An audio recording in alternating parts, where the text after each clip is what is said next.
اعوذ باللہ من الشیطان الرجیم، بسم اللہ الرحمن الرحیم۔ اے نبی، لوگوں سے کہہ دو کہ اگر تم حقیقت میں اللہ سے محبت رکھتے ہو تو میری پیروی اختیار کرو۔ اللہ تم سے محبت کرے گا اور تمہاری خطاؤں سے درگزر فرمائے گا۔ وہ بڑا معاف کرنے والا اور رحیم ہے۔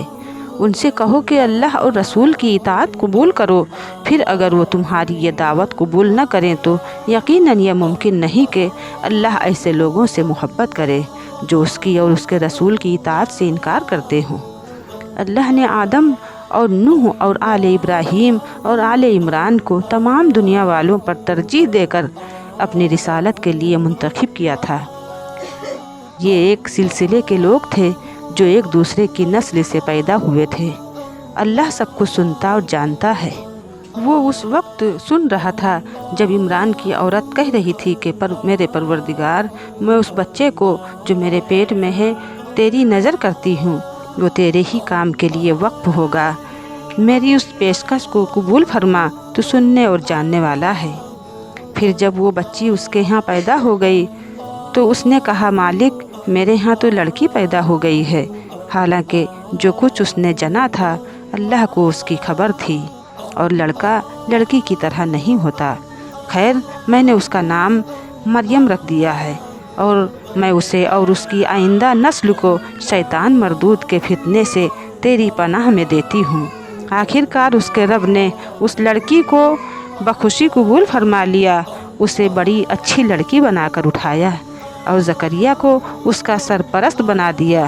زکریہ جب کبھی اس کے پاس محراب میں جاتا تو اس کے پاس کچھ نہ کچھ کھانے پینے کا سامان پاتا۔ پوچھتا، مریم، یہ تیرے پاس کہاں سے آیا؟ وہ جواب دیتی، اللہ کے پاس سے آیا ہے، اللہ جسے چاہتا ہے بے حساب رزق دیتا ہے۔ یہ حال دیکھ کر زکریہ نے اپنے رب کو پکارا، پروردگار، اپنی قدرت سے مجھے نیک اولاد عطا کر، تو ہی دعا سننے والا ہے۔ جواب میں فرشتوں نے آواز دی جب کہ وہ محراب میں کھڑا نماز پڑھ رہا تھا کہ اللہ تجھے یحییٰ کی خوشخبری دیتا ہے، وہ اللہ کی طرف سے ایک فرمان کی تصدیق کرنے والا بن کر آئے گا، اس میں سرداری و بزرگی کی شان ہوگی، کمال درجے کا ضابطہ ہوگا، نبوت سے سرفراز ہوگا اور صالحین میں شمار کیا جائے گا۔ زکریہ نے کہا، پروردگار، بھلا میرے ہاں لڑکا کہاں سے ہوگا؟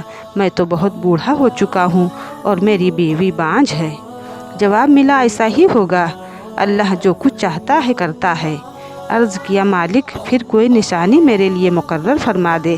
کہا، نشانی یہ ہے کہ تم 3 دن لوگوں سے اشارے کے سوا کوئی بات چیت نہ کرو گے یا نہ کر سکو گے۔ اس دوران میں اپنے رب کو بہت یاد کرنا اور صبح و شام اس کی تسبیح کرتے رہنا۔ پھر وہ وقت آیا جب مریم سے فرشتوں نے کہا، اے مریم، اللہ نے تجھے برگزیدہ کیا اور پاکیزگی عطا کی اور تمام دنیا کی عورتوں پر تجھ کو ترجیح دے کر اپنی خدمت کے لیے چن لیا۔ اے مریم، اپنے رب کی تابع فرمان بن کر رہ، اس کے آگے سرب سجود ہو، اور جو بندے اس کے حضور جھکنے والے ہیں ان کے ساتھ تو بھی جھک جا۔ اے نبی، یہ غیب کی خبریں ہیں جو ہم تم کو وحی کے ذریعے سے بتا رہے ہیں، ورنہ تم اس وقت وہاں موجود نہ تھے جب ہیکل کے خادم یہ فیصلہ کرنے کے لیے کہ مریم کا سرپرست کون ہوگا، وہ اپنے اپنے قلم پھینک رہے تھے، اور نہ تم اس وقت حاضر تھے جب ان کے درمیان جھگڑا برپا تھا۔